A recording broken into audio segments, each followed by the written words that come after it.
Black clever എന്ന Japanese anime TV സീരീസിന്റെ 10th എപ്പിസോഡാണ് ഞാനിന്ന് എക്സ്പ്ലെയിൻ ചെയ്യുന്നത്. ഇതിനു മുമ്പുള്ള എപ്പിസോഡ് ആരെങ്കിലും കണ്ടിട്ടില്ലെങ്കിൽ തീർച്ചയായും പോയി കാണുക. അപ്പോൾ നമുക്ക് വീഡിയോയിലോട്ടേക്ക് പോകാം. എപ്പിസോഡിൽ തുടക്കത്തിൽ ആ ലോർഡ് ഹീത്ത് ഇല്ലേ, അതായത് ആ ഒരു വില്ലൻ, അവൻ കുറെ അറ്റാക്ക് ചെയ്യുന്നുണ്ട്, പക്ഷെ ഒന്നും നടക്കുന്നില്ല. അപ്പൊ നോയൽ പറയുകയാണ്, ഓ ഞാൻ വിചാരിച്ചു ഇവര് നല്ല ടഫായിരിക്കുന്നു, പക്ഷെ ഒട്ടുമില്ല. അപ്പൊ മാഗ്നസ് ചിന്തിക്കും, ഓ അപ്പൊ അവർ കേട്ടോ, ഹേ ലേഡി നോയൽ, നിന്നോട് ഞാൻ പറഞ്ഞല്ലേ നീ ശ്രമിച്ചാൽ നിനക്ക് ചെയ്യാൻ പറ്റുമെന്ന്. ശേഷം ആസ്തേനെ കാണിക്കുമ്പോഴൊരു സൗണ്ട് പറയുകയാണ്, അതെ ആ ഒരു ബീസ്റ്റ് അതിന്റെ ചാൻസിന് വേണ്ടിയിട്ട് കാത്തിരിക്കുകയാണ്. ഇനി അവന്റെ ഇരയുടെ ശരീരത്ത് അവന്റെ പല്ല് തറച്ചല്ലോ. അപ്പൊ ആസ്ത അവന്റെ സോഡ് കൊണ്ട് ഒറ്റച്ചാട്ടം എന്നിട്ട് അഹീത്തിനെ കുത്തുന്നു. ആ ഒരു അറ്റാക്കിൽ അവന് കുറെ ഡാമേജ് സംഭവിക്കുന്നു. അപ്പൊ അവന്റെ കൂടെ ഉണ്ടായിരുന്ന മേജസ് പെട്ടെന്ന് ടെൻഷനാകും. അപ്പൊ മാഗ്ന പറയും, അതെ അവനങ്ങനെ ചെയ്തു. ശേഷം ആസ്തയെ കളിക്കുകയാണ്. ആസ്തയെ നോക്കിക്കുമ്പോഴത്തേക്കും പെട്ടെന്ന് അവനോട് ചിരിച്ചിരിക്കും. അപ്പോഴാണ് കാണുന്നത് ആസ്ത ചാടിയപ്പോഴത്തേക്കും അവൻ്റെ കാല് തെല്ലി, കാരണം ഇവൻ്റെ മാജിക്കാണ്. എന്നിട്ട് അവൻ പറയുകയാണ്, ഓ അപ്പം നീ സാധാരണ ഒരു മനുഷ്യനാണല്ലേ എന്നും പറഞ്ഞ് ചാടി അവൻ താഴത്തോട്ടേക്ക് ഇറങ്ങുകയാണ്. എന്നിട്ട് അവൻ ഗിരിപോയരെടുക്കും, എന്നിട്ട് ഒരു മാജിക് യൂസ് ചെയ്യും. അങ്ങനെ ആസ്തയെ അവൻ കുത്തും. അതിൽ ആസ്തയ്ക്ക് ഡാമേജ് ചുറ്റും. അങ്ങനെ ആസ്ത തെറിച്ച് തറയിലോട്ടേക്ക് വീണ് കിടക്കും. അപ്പൊ മാഗ്നയോട്ട് ലാസ്റ്റ് ആയെന്ന് വിളിച്ചിട്ട് ടെൻഷനാകും. ആ ഒരു ഗ്യാപ്പിൽ ആ ഹീത്ത് നോവലിന്റെ മാജിക്കിനെ തകർക്കാൻ നോക്കും. അപ്പൊ മാഗ്നയോട്ടത് ചിന്തിക്കും, അയ്യോ എൻ്റെ ഒരു പവർസ് ഒന്നും ഇല്ലല്ലോ ബാക്കി, ഞാനൊരു എന്ത് ചെയ്യും, ഫയറും ഐസും കൂടി ഫൈറ്റ് ചെയ്ത് കഴിഞ്ഞാൽ ഫയറിലാണ് കൂടുതൽ അഡ്വാൻറ്റേജ്. പക്ഷെ അവൻ്റെ കയ്യിൽ കൂടുതൽ എനർജി ഉണ്ട്, എൻ്റെ കയ്യിൽ അതില്ല, അപ്പോൾ എനിക്ക് ജയിക്കാൻ പറ്റത്തില്ല. അപ്പം മാഗ്ന ഒരു ചിരി ചിരിച്ചിട്ട് പറയും, സോറി മിസ്റ്റർ യാവി, എനിക്ക് തോന്നുന്നു എനിക്ക് ഈ ഫൈറ്റിൽ ജയിക്കാൻ പറ്റത്തില്ലെന്ന്. അപ്പോൾ പെട്ടെന്ന് ഒരാൾ ഞാൻ ചത്തിട്ടില്ലടാന്ന് പറഞ്ഞിട്ട് ചാടി വന്നിട്ട് അവൻ ഒറ്റൊരു അടി അടിക്കും. അടിക്കത്തില്ല, അടിക്കാനായിട്ട് നിൽക്കും. അപ്പോഴത്തേക്കും ഹീത്ത് പറയും, ഓ നീ ശരിക്കും സ്ലോ ആടാ എന്ന് പറഞ്ഞിട്ട് അസൈ വീണ്ടും അറ്റാക്ക് ചെയ്യുകയാണ്. അപ്പോൾ മാഗ്നോട്ടന് ഷോക്കാകും. അപ്പോൾ ഹീത്ത് പറയും, ഓ നീ ഇത്രയും നേരം ജീവനോട് ഇരുന്നല്ലേ, പക്ഷേ ഇനി നിനക്ക് നിന്റെ സോഡ് പോലും പൊക്കാൻ പറ്റത്തില്ല. അപ്പം തന്നെ പയ്യെ പയ്യെ ആസ്ത എഴുന്നേക്കാൻ തുടങ്ങും. എന്നിട്ട് ഒറ്റച്ചാട്ടം, ഇതുവരെ മതിയായിട്ടില്ലടാ എന്ന് പറഞ്ഞിട്ട് ചാടും. അപ്പോഴത്തേക്കും നീ വേറൊരു മണ്ടനാടാ എന്ന് പറഞ്ഞിട്ട് വീണ്ടും അവനെ കുത്തും. അപ്പം ആസ്ത തെറിച്ചിട്ട് ഉരുണ്ട് ഉരുണ്ട് വീണിട്ട് ഒരിടത്ത് നിൽക്കും. എന്നിട്ട് അവൻ അവിടുന്ന് എഴുന്നേറ്റ് വരും. എന്നിട്ട് പറയും, ഞാൻ ഇതുവരെ തോറ്റിട്ടില്ലടാ എന്ന് പറഞ്ഞിട്ട് വീണ്ടും വരും. അപ്പോഴത്തേക്കും അവൻ പറയും, വെറുതെ എൻ്റെ സമയം വേസ്റ്റ് ചെയ്യാതാടാ. അപ്പം മാഗ്ന ഒരു ഫ്ലാഷ് ബാക്ക് ശ്രദ്ധിക്കും. ആ ഒരു ടൈമിൽ അവൻ മാജിക് നൈറ്റ്സ് എൻട്രൻസ് എക്സാം പാസ്സായിട്ടിരിക്കുകയാണ്. അവിടെയുള്ള എല്ലാവരും ഭയങ്കര സന്തോഷത്തിലാണ്. പിന്നെ അവൻ്റെ വില്ലേജിൻ്റെ പേര് റയാക്ക എന്നാണ്. ഇതിനു മുമ്പ് ഞാൻ പറഞ്ഞിട്ടുണ്ടെന്ന് തോന്നുന്നു, ഇതിനു മുമ്പ് ഏതോ ഒരു എപ്പിസോഡിൽ പറഞ്ഞിട്ടില്ലായിരിക്കും. അപ്പോൾ അവരൊക്കെ ഇവരെടുത്ത് എറിയുകയാണ്, നീ പൊളിയാണല്ലോടാ, നമ്മുടെ വില്ലേജിൽ നിന്ന് ഒരുത്തൻ ഇങ്ങനെ ജയിക്കുന്നത് ഞങ്ങൾ ആരും വിചാരിച്ചതേ അല്ല എന്ന് പറഞ്ഞിട്ട് അവനെടുത്ത് എറിയും. ശേഷം അതേ ഫ്ലാഷ് ബാക്കിൽ തന്നെ കളിക്കുകയാണ്. ആ ഓൾഡ് മാൻ സേഹയില്ലേ, ഇവനെ കുറേ പുകഴ്ത്തും. എന്നിട്ട് ഒരു ഗിഫ്റ്റും കൂടി കൊടുക്കും. ആ ഗിഫ്റ്റ് വേറെ ഒന്നുമില്ല, ഈ മാജിക് നൈറ്റ്സിൻ്റെയൊക്കെ ആ ഒരു സൈഡിലായിട്ടൊരു പൗച്ച് പോലത്തെ ഒരു സാധനമില്ല, അതായത് അവർക്ക് വേണ്ട ഗ്രിവോയറൊക്കെ ഇട്ട് വെക്കുന്ന ആ ഒരു സാധനമാണ്. എന്നിട്ട് വീണ്ടും ആ ഒരു പ്രസൻറ്റ് കളിക്കുകയാണ്. അപ്പോൾ അവൻ്റെ കണ്ണാടിയുടെ റിഫ്ലക്ഷന് കാണാം സേഹി മരിച്ചടക്കുകയാണ്. അവന് ദേഷ്യം വന്നിട്ട് പറയും, ഞാൻ ചാവുന്നത് വരെ വിട്ടുതരത്തില്ലടാ. എന്നിട്ട് അവൻ ചോദിക്കും, ഇതിൻ്റെ അകത്തോട്ടൊക്കെ കിടക്കാനായിട്ട് നല്ല പാടാണ്, പക്ഷേ ഇതിൻ്റെ പുറത്തോട്ടൊക്കെ കിടക്കാനായിട്ട് അത്രയ്ക്ക് പാടുണ്ടോ എന്ന് ചോദിക്കും. അപ്പോഴത്തേക്കും നോയൽ പറയും, അത് അത്രയ്ക്ക് പാടില്ല എന്ന് പറയും. ആ വില്ലേജേഴ്സിനെ നീ ശ്രദ്ധിച്ചു കൊള്ളണം ലേഡി നോയൽ എന്നവൻ പറയുകയാണ്. എന്നിട്ട് അഹി താസ്തയോട് പറയും, ഓ നിനക്ക് ഒരു ചാൻസ് പോലും ഇല്ലടാ ജയിക്കാനായിട്ട്, എന്നിട്ട് നീ വെറുതെ എന്തിനാ ചാകാനായിട്ട് പോകുന്നത്. അപ്പോൾ ആസ്ത ചോദിക്കും, ഞാനിപ്പോൾ വിട്ടു തന്നു കഴിഞ്ഞാൽ ആരാണ് അവരെ പ്രൊട്ടക്റ്റ് ചെയ്യാൻ പോകുന്നത്. എന്നിട്ട് അവൻ പറയും, അതെൻ്റെ പ്രോമിസ് കാരണം മാത്രമല്ല, ഞാനൊരു വിസാർഡ് കിങ് ആകാൻ പോവുകയാണ്, അപ്പോൾ എനിക്ക് എല്ലാവരെയും രക്ഷിക്കണം. അപ്പോൾ ഹീത്ത് പറയും, വിസാർഡ് കിങ്ങോ, എന്ത് മണ്ടത്തരമാണ് നീ പറയുന്ന, നീ ഒരു മിനിറ്റിനുള്ളിൽ ചാകുന്നതാണ്. അപ്പോഴത്തേക്കും മാഗ്ന ഇടക്കേറിയിട്ട് പറയും, കാണാം കാണാം, നിനക്കിപ്പോൾ അവനെ കൊല്ലണമെങ്കിൽ ഫസ്റ്റിൽ എന്നെ നീ കൊല്ലേ, അവൻ്റെ സീനിയറിനെ. അപ്പോൾ ആസ്ത പറയും, മാഗ്ന. അപ്പോഴത്തേക്കും മാഗ്ന ഒരു ചിരി അങ്ങ് ചിരിക്കും. എന്നിട്ട് പറയും, നിനക്കറിയാമോ ആസ്ത, നീ ഇപ്പം ശരിക്കും ഒരു മാനാണ്. അപ്പോൾ ഹീത്ത് പറയും, നീ വെറുതെ നിൻ്റെ മരണത്തെ വിളിച്ച് വരുത്തില്ലേന്ന്. എന്നിട്ട് മാഗ്ന പറയും, വാ തുടങ്ങിക്കോ എന്ന് പറഞ്ഞിട്ട് അവൻ്റെ ഗ്രിമോയർ ഈ ഒരു സീനൊക്കെ മാഗ്ന വേറെ ലെവല് ബാദാസാണ് ഗൈസ്. ഇവർ ശരിക്കും ഒരു മാനാണെന്നുള്ളൊരു ഫീല് നമ്മൾക്ക് കാണുമ്പോൾ തന്നെ വേറെ ലെവലാണ്. നിങ്ങളത് പോയി കാണണം കേട്ടോ, ആനിമി സുഖയിലോ വല്ലോ. എന്നിട്ട് അവൻ ട്രാൻസ്ഫോം ആയിട്ട് പറയും, ഇന്നാ പിടിച്ചോ എൻ്റെ ലാസ്റ്റത്തെ മാജിക് എന്ന് പറഞ്ഞിട്ട്, സോൾ ബോൾ എന്ന് പറഞ്ഞിട്ട് ഒരു അറ്റാക്ക് യൂസ് ചെയ്യും. അത് വെച്ചിട്ട് അവൻ അറ്റാക്ക് ചെയ്യും ഹീത്തിനെ. പക്ഷെ ഹീത്ത് അവൻ്റെ മാജിക് യൂസ് ചെയ്തിട്ട് അതിനെ ഡിഫെൻഡ് ചെയ്യും. ഇപ്പോൾ തന്നെ മാഗ്ന കുഴഞ്ഞു വരും. അപ്പോഴത്തേക്കും ആ ഹീത്ത് പറയും ഇതാണ് സമയം എന്ന് പറഞ്ഞിട്ട് ആ ഡയമണ്ട്സ് യൂസ് ചെയ്തിട്ട് അറ്റാക്ക് ചെയ്യും. പെട്ടെന്ന് ആസ്ത ചാടി വന്നിട്ട് പറയും മാഗ്നയുടെ അറ്റാക്ക് ഒരിക്കലും വേസ്റ്റ് ആകത്തില്ലടാ എന്ന് പറഞ്ഞിട്ട് അവൻ്റെ സോഡ് യൂസ് ചെയ്തിട്ട് അതിൽ റിഫ്ലക്റ്റ് ചെയ്ത് വിടും.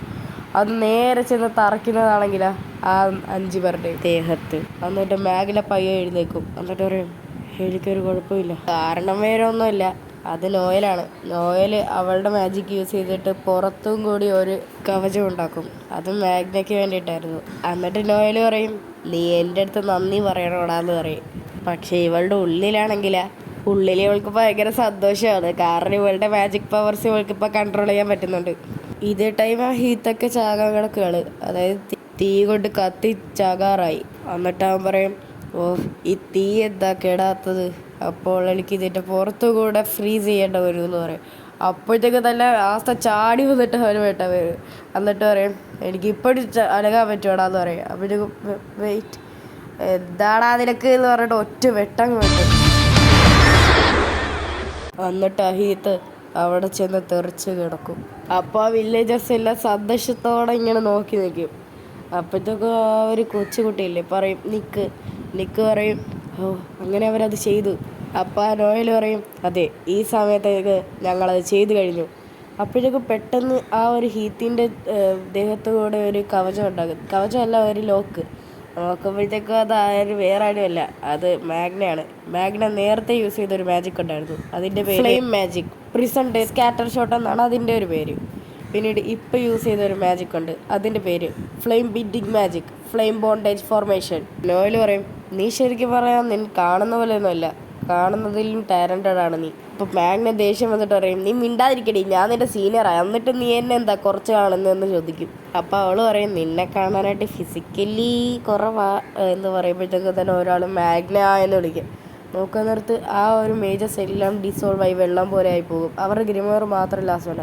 പെട്ടെന്ന് തന്നെ ആ ലോലിൻ്റെ കവചമൊക്കെ പൊട്ടിപ്പോകും. അങ്ങനെ ആ കവചം ഫുള്ള് ഇല്ലാതാകും. അപ്പോഴത്തേക്കോ അവരെല്ലാവരും പറയും ഭയങ്കര തണുപ്പ് എന്ന് പറഞ്ഞിട്ട് അവിടെ ഫുള്ള് മഴ പോലെ പെയ്യുകയാണ്. എന്നിട്ട് പറയും ലേഡി നോയൽ നിങ്ങൾ കുറച്ചും കൂടി പഠിക്കേണ്ടതായിട്ടിരിക്കുന്നു. അപ്പോൾ അവിടെ ഫുള്ള് ആ ഒരു പ്രകാശം വരും. ആ ഡസ്റ്റൊക്കെ മൂവായിട്ട് നല്ല പ്രകാശം. ആസ്ത ഹീത്തിൻ്റെ നേരെ സോഡ് ചൂണ്ടിയിട്ട് ചോദിക്കും ഞങ്ങൾ ലോലി കോമണേഴ്സ് ഇപ്പോൾ ജയിക്കുന്നത് കണ്ടില്ലേ, എങ്ങനെയുണ്ടടാ എന്ന് പറഞ്ഞിട്ട് അവൻ കുറേ ദേഷ്യപ്പെടും. പെട്ടെന്ന് തന്നെ അവന് അവിടെ മയങ്ങി വീഴും. അപ്പോൾ ആസ്ത എന്ന് പറഞ്ഞിട്ട് മാഗ്ന ഓടി വരും. നോക്കാത്തടത്താണെങ്കിൽ ആസ്ത കിടന്ന് ഉറങ്ങുന്നത്. അപ്പോഴത്തേക്കും മാഗ്ന അവിടെ എന്താ ഇവൻ ഉറങ്ങില്ലെന്ന് പറഞ്ഞിട്ട് കവന്നടിച്ച് വീഴും. അപ്പം നോയൽ ആസ്തയെക്കുറിച്ച് പറയും ശരിക്കും പറഞ്ഞു കഴിഞ്ഞാൽ അവനൊരു കോമഡിയാണ്, പക്ഷേ എങ്കിലും അവൻ വെറും അമേസിങ് ആണ്. അപ്പോൾ ആ വില്ലേജേഴ്സൊക്കെ കൂടി ഇവരുടെ അടുത്ത് താങ്ക്സ് ഒക്കെ പറയും. അപ്പോഴത്തേക്കും മാഗ്ന പറയേ അതൊന്നും വലിയ കാര്യമൊന്നുമില്ല. അപ്പോൾ ആസ്ത ഇട്ടിരിക്കുന്ന ആ ഒരു റോബിൻ്റെ ഉള്ളിൽ നിന്ന് ആ ഒരു ആൻറ്റിബേർഡ് ഇല്ലേ അത് പറന്നിറങ്ങും. എന്നിട്ട് അത് പുറത്തോട്ടേക്ക് പറന്നു പോയിട്ട് മുകളിൽ നിന്ന് നോക്കുമ്പോഴത്തേക്കും ഒരു വെളിച്ചം കാണും. ആ വെളിച്ചമുള്ള ഒരു വീട്ടിലാണ്. ആ ഒരു വീട്ടിലോട്ടേക്ക് ഇത് കയറി ചെല്ലും. അവിടെ ചെല്ലുമ്പോഴത്തേക്കും എന്തോ ഒരു തിളങ്ങുന്ന ഒരു സാധനം അവിടെയുണ്ട്. എന്താണ് അത്? അപ്പോൾ പെട്ടെന്ന് ആ ഹീത്ത് കണ്ണുറക്കും. അപ്പോഴത്തേക്കും അവരെല്ലാവരും ചോദിക്കും ഓ അങ്ങനെ നീ എഴുന്നേറ്റില്ലടാ വൃത്തികെട്ടവനെ, എന്തായാലും നീ കുറച്ച് നേരത്തേക്കുള്ളിൽ ആ റോയൽ ക്യാപിറ്റലിലോട്ടേക്ക് പോകും. അതിനു മുമ്പ് ഞാൻ കുറച്ച് റെസ്റ്റ് എടുക്കട്ടെ. നിൻ്റെ ജീവിതകാലം ഫുള്ള് നീ ചിന്തിക്കേ ഞാനിങ്ങനെ എന്തിനാണ് ചെയ്തത് എന്നുള്ള കാര്യങ്ങളൊക്കെ. അപ്പോഴത്തേക്കും ഹീത്ത് പറയും എനിക്ക് തോന്നുന്നു എൻ്റെ അവസാനം അടുത്തു എന്ന് പറഞ്ഞിട്ട് അവൻ്റെ ശരീരത്തിൽ നിന്ന് പെട്ടെന്നൊരു പ്രകാശം തെളിയും. അതെന്താണെന്ന് ഇവർക്ക് ആർക്കും മനസ്സിലാകുന്നില്ല. മാഗ്ന പറയും എന്തോ ഒരു മാജിക് ഐറ്റം അവൻ്റെ ഉള്ളിലുണ്ട്. അപ്പോഴത്തേക്കും അവനൊരു മാജിക് പറയും ഐസ് മാജിക്, ഐസ് ബ്യൂരിയൽ. അപ്പോൾ അവരെല്ലാം ഫ്രീസായി പോകും. എന്നിട്ട് ആ ഫ്രീസായ ഐസെല്ലാം പൊട്ടിപ്പോകും. അങ്ങനെ അവരെല്ലാം മാഞ്ഞ് ഇല്ലാതായി. അപ്പോൾ മാഗ്ന പറയും അവൻ ദൃഢനിശ്ചയത്തെക്കുറിച്ച് നല്ല ചിന്തയുള്ളവരാണ്, ഇനി അവൻ ആരുടെയെങ്കിലും വിശ്വസ്തനാണ്. അപ്പോൾ ആസ ചിന്തിക്കും എടാ വിഡ്ഢികളെ, അവൻ അങ്ങനെ കടന്നുപോയി, അവൻ എന്തായിരുന്നു എന്നാലും എന്ന് മാഗ്ന ചിന്തിക്കുന്നു. അപ്പോൾ ആസ്ത ദേഷ്യത്തിൽ പറയും നീ ലൈഫ് എന്താണെന്നാണ് വിചാരിച്ചിരിക്കുന്നത്, ഞാൻ ഒരിക്കലും ഈ വിഡ്ഢിത്തങ്ങളെ അംഗീകരിക്കാൻ പോകുന്നില്ല. ശേഷം അവിടെ സീൻ കട്ടാക്കി കഴിഞ്ഞാൽ പിന്നെ കളിക്കുന്നത് ആ ഒരു കൊച്ചുകുട്ടിയാണ്. ആ കൊച്ചുകുട്ടി ആ ഗ്രാൻഡ് പയുടെ അതായത് ഓൾഡ് മാൻ സേഹയുടെ ഗ്രേവിൽ നിൽക്കുകയാണ്, അതായത് ശവക്കല്ലറയുടെ അടുത്ത്. അപ്പോൾ ആ ഒരു പെൺകുട്ടി വന്നിട്ട് നിക്കിനെ വിളിക്കാൻ വന്നിട്ട് പറയും ആ വീട്ടിൽ പോകാൻ നിൽക്കുന്നു. അപ്പോൾ ആ നിക്ക് പറയും ഗ്രാൻഡ് പയ്ക്ക് ഇവിടെ നിന്നുള്ള വ്യൂ ഭയങ്കര ഇഷ്ടമായിരുന്നു, അപ്പോഴത്തേക്കും മാഗ്ന പറയും അതെ ശരിയാണ്. അപ്പോൾ നിക്ക്, ഞാൻ കേട്ടത് ഗ്രാൻഡ് പാ ഒറ്റയ്ക്ക് നിന്നിട്ടാണ് അവരുമായിട്ട് പോരാടിയതെന്നാണല്ലോ. അതെ, ഹീത്തിനെതിരെ അദ്ദേഹം ഒറ്റയ്ക്കാണ് പോരാടിയത്. പക്ഷേ എങ്കിലും അയാൾക്കൊന്നും ചെയ്യാൻ പറ്റിയില്ല, അദ്ദേഹം മരിച്ചുപോയി. അപ്പോൾ വീണ്ടും പ്രസൻറ്റ് മാഗ്ന പറയുകയാണ് നിൻ്റെ ഗ്രാൻഡ് പാ ശരിക്കും ഒരു മാനാണ്. അപ്പോൾ ആ കൊച്ചുകുട്ടി, ആ ഒരു പെണ്ണില്ലേ, അവള് നോയലിനോട് പറയും ഗ്രാൻഡ് പാ ആണ് എനിക്ക് ഇതൊരു ഗിഫ്റ്റായിട്ട് തന്നത്. അദ്ദേഹം ഞങ്ങളുടെ വില്ലേജിലുള്ള എല്ലാവർക്കും നല്ല ഭക്ഷണങ്ങളൊക്കെ കൊണ്ട് തന്നിട്ടുണ്ടെന്ന് പറയും. അപ്പോൾ ആ നിക്ക് ഗ്രാൻഡ് പാനെ കുറിച്ചിട്ട് കുറേ കാര്യങ്ങൾ പറയും. എന്നിട്ട് അവൻ മാഗ്നയോട് ചോദിക്കും മാഗ്ന, എനിക്കും നിങ്ങളെപ്പോലെ ഒരു മാജിക് നൈറ്റ് ആകാൻ പറ്റുമോ എന്ന്. അപ്പോൾ മാഗ്ന പറയും അതെ തീർച്ചയായിട്ടും, ഒന്നും ഇമ്പോസിബിൾ അല്ല. അപ്പോൾ ആസ്ത പറയുകയാണ് എനിക്ക് മാജിക്കൽ പവേഴ്സ് ഒന്നും ഇല്ല, എങ്കിലും ഞാനിപ്പോൾ ഒരു മാജിക് നൈറ്റ്സ് ആയതില്ലേ. അപ്പോൾ മാഗ്ന പറയും നിനക്ക് കഴിയുന്നത് നീ ചെയ്യാൻ പറയും. അപ്പോൾ എനിക്ക് എന്ന് പറയും. അപ്പോൾ ആസ്ത പറയും നീ ആ ഒരു മാജിക് നൈറ്റ്സിൽ ജോയിൻ ആകുമ്പോഴത്തേക്കും ഞാൻ വിസാർഡ് കിങ് ആകാനായിട്ട് വളരെ ക്ലോസ് ആയിരിക്കുമെന്ന്. അപ്പോഴത്തേക്കും മാഗ്ന പറയും എൻ്റെ ദൈവമേ, നീ വെറുതെ ഇങ്ങനെ പൊട്ടത്തരൊന്നും വിളിച്ച് പറയല്ലേടാ. അപ്പോഴത്തേക്കും മാഗ്ന എങ്കിലും നീ നല്ലപോലെ ഡ്രീം കാണണം, എങ്കിലേ നീ ഒരു റിയൽ മാൻ ആകത്തുള്ളൂ. അപ്പോൾ ആസ്ത മറ്റേ നിക്കിൻ്റെ നെഞ്ചത്ത് കൈവച്ചിട്ട് പറയും ഞാൻ നിനക്ക് വേണ്ടിയിട്ട് വെയിറ്റ് ചെയ്യുകയാണ്. അപ്പോൾ അവൻ ശരി. അപ്പോഴത്തേക്കും ആസ്ത കയറുന്നു ശരിക്കും.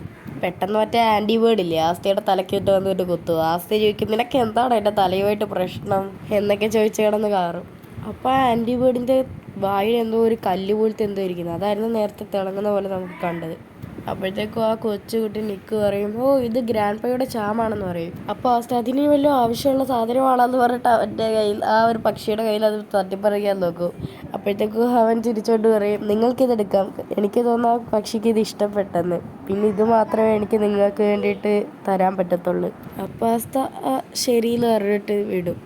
അപ്പോഴത്തേക്കും ആ കിളി അവൻ്റെ തലയിൽ വന്നിട്ടിരിക്കും. അപ്പോഴത്തേക്കും നോയലിന് ഇത് കണ്ടിട്ട് ഇവൻ്റെ കണ്ണൊക്കെ ഈ ഒരു പക്ഷിയുടെ കണ്ണൊക്കെ കണ്ടിട്ട് ഭയങ്കര ഇഷ്ടപ്പെടും. എന്നിട്ട് പറയും നിനക്ക് അവൻ്റെ തലയിൽ മാത്രമേ എൻ്റെ തലയിലും കൂടി വന്നിരിക്കാന്നൊക്കെ പറയും. അപ്പം ഈ കിളിയാണെങ്കിൽ ആസ്താനെ വീണ്ടും കൊത്താൻ തുടങ്ങും. എന്നിട്ട് ആസ്താനിട്ട് ഓടിക്കും. ശേഷം അവിടെ കട്ടാക്കി കഴിഞ്ഞാൽ പിന്നെ കാണിക്കുന്നത് 2 മെജീഷ്യൻസിനെയാണ്. അതിലൊരു മെജീഷ്യൻ പറയാണ്, ഒരു വെള്ള ഡ്രസ്സിട്ട മെജീഷ്യൻ പറയാണ് അപ്പോൾ ഹീത്ത് എനിക്ക് മനസ്സിലായി. അപ്പോൾ ആ സ്റ്റോൺ ആ ബ്ലാക്ക് ബുൾസിൻ്റെ കയ്യിലെത്തിയല്ലേ. അപ്പോൾ വേറൊരു മേജ് തറയിരുന്നിട്ട് പറയും അതെ അത് കുഴപ്പമില്ല, കുറച്ച് ദിവസത്തേക്ക് അവരത് വെച്ചോട്ടെ, നമ്മുടെ മാസ്റ്ററിൻ്റെ റിസറക്ഷൻ നമ്മുടെ കൈ എത്തും ദൂരത്താണ്. ഇപ്പോൾ ഗായ്സ് ഈ ഒരു എപ്പിസോഡിനകത്ത് എൻ്റെ സൗണ്ട് ഒന്നിനും കൊള്ളത്തില്ല, കാരണം വേറൊന്നുമല്ല, എനിക്ക് പനിയടിച്ച്. അപ്പോൾ എന്തായാലും 11ാമത്തെ എപ്പിസോഡ് അടുത്തൊന്നും കാണത്തില്ല. എന്തായാലും പനിയൊക്കെ ഒന്ന് മാറട്ടെ. ഈ എപ്പിസോഡ് ഞാൻ വാക്കാന്നുകൊണ്ട് മാത്രമാണ് ഇന്ന് ഇടുന്നത്. അപ്പോൾ എല്ലാവരും ചാനൽ സബ്സ്ക്രൈബ് ചെയ്യുക. അപ്പോൾ അടുത്ത എപ്പിസോഡിന് മുമ്പേ ഞാൻ വേറെ എന്തെങ്കിലും കണ്ടൻറ്റ് ചെയ്യാൻ നോക്കാം, വല്ലതും എളുപ്പ കണ്ടൻറ്റ് വല്ലതും ഷോർട്സ് ആയിട്ടോ വല്ലതും. അപ്പോൾ ശരി, ബായ്.